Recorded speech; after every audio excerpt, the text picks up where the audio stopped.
Okay, this video is an update on microplastics. It is around June 20th, 2026. I've given about 6 lectures before on microplastics. I just got a couple additional papers I'm going to talk about today.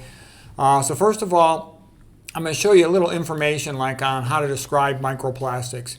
If they're bigger than a micron, it's a microplastic. If they're smaller than a micron, then it's a nanoplastic. The significance of nanoplastics, they're so small they can go through your gut lining and they can go through your blood-brain barrier. So nanoplastics, the smaller ones, are more dangerous.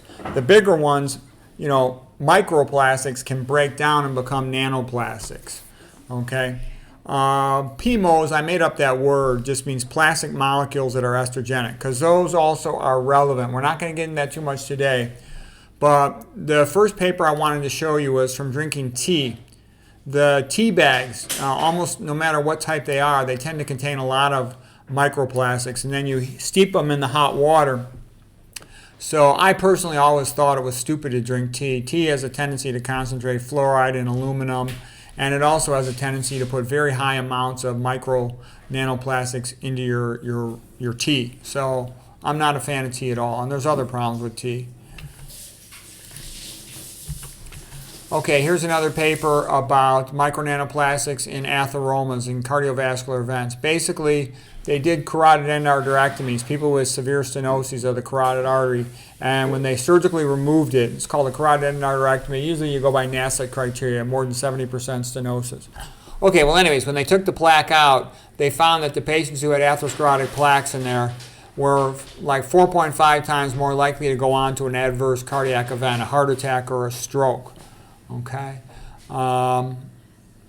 They also found that they found increased amounts of microplastics in patients with prostate cancer and in the tumors themselves. So what exactly is the significance of that, we don't know, but there's reasons to believe it's related. Number one, they'll block capillaries, cause ischemia. Ischemia increases the risk of cancer. Ischemia means lack of blood flow. You get lack of blood flow because you're blocking the capillary. Number two, they cause mitochondrial dysfunction, so they decrease the ability to produce ATP energy. That's very much similar to causing ischemia. Decreased mitochondrial function means the cell's more likely to revert to anaerobic metabolism, running on glycolysis. When a cell runs on glycolysis, it pumps acid into the space around itself, extracellular space, and that creates a pro-tumor microenvironment, and it predisposes cells to replicate like cancer. So it's bad, okay? So there's very good reason to believe microplastic exposure can increase your risk of prostate cancer progression, the tumor growing. You don't want that. Here's some common abbreviations, PP, polypropylene, PE, polyethylene, PS, polystyrene, PET, polyethylene terephthalate. Those are some common plastics, okay?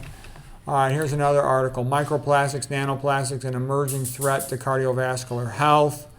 They're finding them in atherosclerotic plaque. They're finding them in patients with increased risk of heart attack and stroke, and they cause increased tendency to clotting.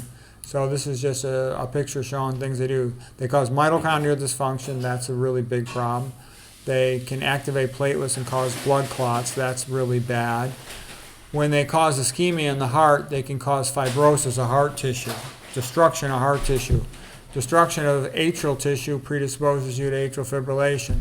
Destruction of myocardial tissue predisposes you to congestive heart failure. CHF and AFib are super common. I see them every day. Okay, here's just showing some of the ways you get exposures to microplastic in your body. You can inhale them, so it's good to have like a HEPA air filter in your house. Of course, they're in foods. They can be in your salt. You don't ever want to eat off plastic bowls or plastic plates. You don't ever want to use plastic cutting boards. You can absorb plastic from all these cosmetic products. Let's see if I got anything else here. Oh, this is showing these black plastic. Black plastic is typically from electronics that they tried to recycle. And the black plastics are extra bad because they got flame retardants and other chemicals in them. When you heat them up, that gets into the food. They outcast into the food. So I see lots of stupid people, including my family members, eating processed food from fast food takeout that's been heated up in this black plastic. Very stupid thing to do. You shouldn't do that. Spicy foods, acidic foods, liquid foods, they all leach more plastic into the food. Here's a little more about plastic exposures. Like I said, they inhibit mitochondrial function, bad. They can kill cells, apoptosis, bad. They can cause brain damage, bad. They find increased amounts in the brains of demented patients. Predisposing to clotting means they can decrease blood flow to any tissue in the body. They can damage the gut lining. They can damage the blood-brain barrier lining. They decrease mitochondrial function. They can damage the gonads, the testes in a man, the ovaries in a woman. So this is all bad. So you want to avoid them as best you can. And some simple strategies are filter your water. Get a reverse osmosis water filter. Don't use plastic cutting boards. Don't eat off plastic plates. Don't drink out of plastic cups.